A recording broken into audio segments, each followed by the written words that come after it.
17 करोड़ की शादी और होने वाले दूल्हे की मौत। उदयपुर का एक रॉयल पैलेस 24 और 25 नवंबर 2026 के लिए बुक था। 17 करोड़ रुपए की ये लग्जरी वेडिंग, गेस्ट का लग्जरी स्टे, 2 प्राइवेट जेट, उनका खाना पीना, डिजाइनर कपड़े, सब था। दोनों फैमिलीज बहुत खुश थी, लेकिन शादी के 5 महीने पहले कुछ ऐसा हुआ जिसने सब कुछ बदल कर रख दिया। 26 साल का एक सक्सेसफुल बिजनेसमैन, अपने पेरेंट्स का इकलौता बेटा, कुछ ही घंटों में वो एक जिंदा इंसान से लाश बनकर रह गया। और शुरू में सबको लगा कि ये एक एक्सीडेंटल डेथ है, लेकिन क्या जो दिख रहा था आखिर वही सच था। लोहागढ़ फोर्ट का वो दिन 18 जून 2026 सुबह करीब 10:30 बजे पूना से लगभग 52 किलोमीटर दूर इसी फोर्ट के अंदर सिया और खेतन अपनी कुछ फोटोज ले रहे थे। पुलिस के रिकॉर्ड के हिसाब से खेतन दीवार के पास खड़ा था और फोर्ट की दीवार से उसका पैर फिसल गया और वो सीधा 350 फीट नीचे खाई में जाकर गिर गया। सिया जोर जोर से रोने और चिल्लाने लगी। फोर्ट के केयरटेकर और आसपास के सभी लोग उसकी मदद के लिए वहां इकट्ठा हो गए। उसने तुरंत खेतन की मां को फोन करके बताया कि खेतन ऐसे एक हादसे का शिकार हो गया है। कुछ ही देर में फैमिली, लोनावाला पुलिस और फॉरेस्ट ऑफिसर उस गहरी खाई में सर्च ऑपरेशन शुरू करते हैं, लेकिन इतना ढूंढने के बाद भी खेतन कहीं नहीं मिला। अगले ही दिन 19 जून को दोबारा सुबह सर्च ऑपरेशन शुरू किया जाता है और इस बार खेतन मिल जाता है। उसे तुरंत हॉस्पिटल ले जाया जाता है, जहां डॉक्टर्स के मुताबिक वो पहले ही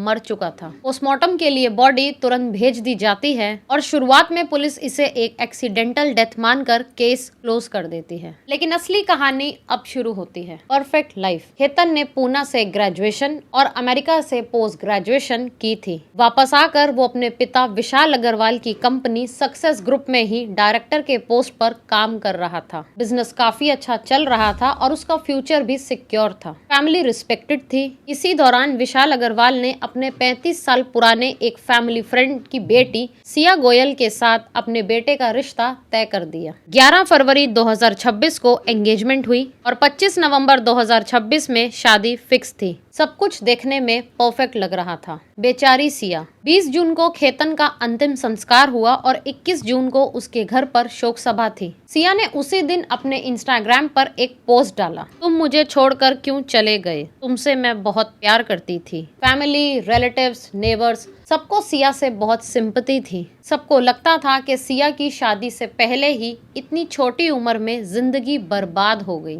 लेकिन अक्सर जो दिखता है वो होता नहीं है। पहला शक। खेतन की एक कजन सिस्टर ने सिया को बार बार पूछा कि आखिर उस दिन क्या हुआ था, लेकिन हर बार उसका जवाब बदल रहा था और वो नर्वसनेस और घबराहट में होने के कारण बार बार अपनी स्टेटमेंट बदल रही थी। खेतन की बहन ने उसके पिता से कहा कि मुझे इस कहानी में कुछ गड़बड़ लग रही है।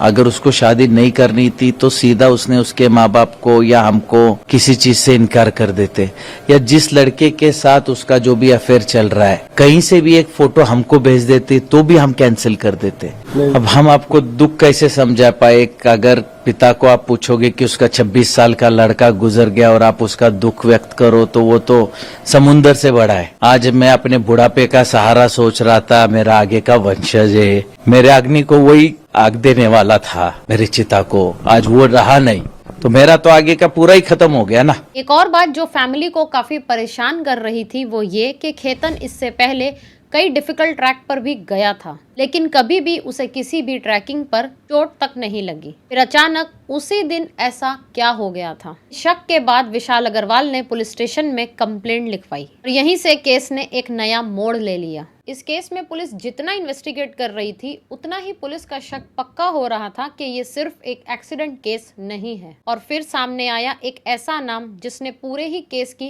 काया पलट कर दी। चेतन चौधरी। एक सीक्रेट रिलेशनशिप जिसे हम आमतौर पर चीटिंग कहते हैं। पुलिस ने जब सिया के CDR निकाले तो उसमें जनवरी से जून 2026 तक की 2000 से ज्यादा कॉल्स इस चेतन को की गई थी। इन कॉल्स का ड्यूरेशन लगभग 338 घंटे बताया जा रहा है। पुलिस का कहना है कि सिया और चेतन लगभग पिछले 1 साल से रिलेशनशिप में भी थे, लेकिन जब सिया और खेतन की शादी फिक्स हुई तो अलेजेडली उसका रिलेशनशिप चेतन से जारी था। फैमिली के मुताबिक बाली में एक प्री वेडिंग शूट था, लेकिन जैसे ही दोनों दोनों फैमिलीज मुंबई एयरपोर्ट पे पहुंची, अचानक खेतन का पासपोर्ट गायब हो गया, जिसकी वजह से उन्हें ट्रिप को कैंसिल करना पड़ा। फिर वही लोहागढ़ के 3 विजिट सामने आए जो 21 मई, 14 जून और 18 जून को हुए थे। अकॉर्डिंग टू पुलिस 14 जून को भी एक इंसिडेंट हुआ था, लेकिन उसमें खेतन की जान बच गई थी। लेकिन 18 जून को खेतन उस सिया की चालों से नहीं बच पाया। पुलिस ने एरिया के सीसीटीवी और टेक्निकल एविडेंस कलेक्ट करना शुरू किया। पुलिस का दावा है कि चेतन चौधरी भी उसी फोर्ट में उस वक्त मौजूद था और उसने सिया के साथ इस मर्डर को अंजाम भी दिया। कई कैमरे में एलिजेडली खेतन और सिया के पीछे या 10 मीटर की दूरी पर चेतन चलता हुआ नजर आया। जिस दिन खेतन की मौत हुई उस दिन भी चेतन पूरा दिन अपने फोन का इंटरनेट बंद रखता है। सबसे हैरान कर देने वाली बात यहाँ ये है कि 19 जून को सिया का बर्थडे भी था। दोनों फैमिलीज ने मिलकर इस बर्थडे को बहुत शानदार तरीके से महाबलेश्वर में मनाने का प्रोग्राम बनाया था, जिसके लिए उन्होंने एक एक्सपेंसिव रिजॉर्ट के 40 कमरे बुक किए थे। बर्थडे सेलिब्रेशन की तैयारियां पूरे जोरों शोरों से चल रही थी, क्योंकि ये उसका लास्ट बैचलर बर्थडे था। लेकिन उससे पहले ही खेतन की मौत हो गई। अलेजेडली सिया और चेतन का ये लंबे समय से अफेयर चल रहा था और सिया अपने पेरेंट्स को इस शादी के लिए ना भी नहीं बोल पाई और सिर्फ इसी वजह से उसने खेतन को हमेशा के लिए अपने रास्ते से हटा दिया। पुलिस ने अब इन दोनों को हिरासत में ले लिया है। एक तरफ 17 करोड़ रुपए की रॉयल वेडिंग, दूसरी तरफ एक 600 करोड़ के मालिक के बेटे की ऐसी मौत और एक ऐसी लव स्टोरी जो खेतन के मर्डर की कॉन्स्पिरेसी में बदल गई।